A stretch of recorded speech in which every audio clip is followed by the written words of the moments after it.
कौन सी बातें हमेशा गुप्त रखनी चाहिए? आप विद्यार्थी हो तो भविष्य का लक्ष्य गुप्त रखो। आप कहीं जा रहे हो तो गंतव्य गुप्त रखो। यहाँ तक कि बेटा बेटी की परीक्षा का केंद्र शहर गांव से दूर हो तो मत बताओ। अपनी सैलरी किसी को ना बताओ, इसे हमेशा गुप्त रखो। आपकी नौकरी खुफिया ब्यूरो में हो तो इसे गुप्त रखो। कहीं पर नौकरी का इंटरव्यू देना है तो इस बात को पड़ोसी और दोस्तों से गुप्त रखना चाहिए। चयनित हो जाने पर भी तब तक न बताओ जब तक ज्वाइन न कर लो।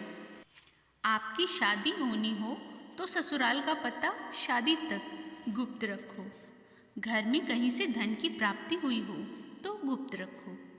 बैंक अकाउंट नंबर और बैंक का नाम गुप्त रखो। संपत्ति का बंटवारा हो रहा हो तो बात पुरुषों के मध्य ही रहनी चाहिए। यहाँ तक कि बहुओं को इस मामले से खुद को दूर रखना चाहिए, यानी जेठानी देवरानी का इससे कोई लेना देना नहीं होना चाहिए। बहन बेटी का रिश्ता तय किया हो तो रिश्ते की बात शादी होने तक गुप्त रखो। लड़की दिखाते वक्त पड़ोसियों को मत बताओ। अचानक आ भी जाएं तो उन्हें बहाने से लौटा दो। किसी गलती से बहन बेटी का गर्भ ठहर जाने पर उनका अबॉर्ट कराया हो तो इस बात को गुप्त रखो। बहन बेटी का कोई प्रेम प्रसंग खुल गया हो तो इसे गुप्त रखो। पति पत्नी का आपसी प्रेम संबंधी बातचीत या आपसी मनमुटाव की बात को हमेशा गुप्त रखो। बेटा बिगड़ जाए या व्यसनी शराब जुआ खेलने लग जाए तो इसे गुप्त रखो। बेटा विदेश पढ़ने गया हो तो विदेश का सही नाम और उसका पता गुप्त रखो। दुश्मन विदेश तक पीछा करते हैं। प्रॉपर्टी के पेपर्स गुप्त रखो। नई प्रॉपर्टी खरीदी हो तो जब तक ज़रूरत ना हो किसी को मत बताओ। लॉकर किस बैंक में है ये भी गुप्त रखो। इससे संबंधित सलाह भी बैंक मैनेजर के अलावा किसी से ना लो। मैनेजर की उपस्थिति में भी लॉकर खोलने से बचो। जब वह अपनी चाबी लगाकर हट जाए तब खोलिए। घर में ज्वेलरी आई हो तो खास तौर से काम वाली बाई के सामने लेकर मत बैठो। काम वाली बाई को सहेली कभी मत समझो। अपना मोबाइल नंबर केवल खास नज़दीकी लोगों तक ही शेयर करिए, किंतु क्रेडिट डेबिट कार्ड का नंबर किसी से भी शेयर मत करिए। छोटे 12 से 14 साल की उम्र तक के बच्चे किस स्कूल और किस वाहन से आते जाते हैं ये बात भी गुप्त रखो। उनका वाहन अगर स्कूल द्वारा तय न हो तो ड्राइवर का पूरा पता नोट रखो। कहीं भ्रमण पर कई दिनों के लिए जाओ तो ये बात गुप्त रखो। बेहतर होगा ताले को एक छोटे से कपड़े टॉवेल से ढक कर जाओ। किसी पड़ोसी को भी मत बताओ कि आप कब लौटेंगे।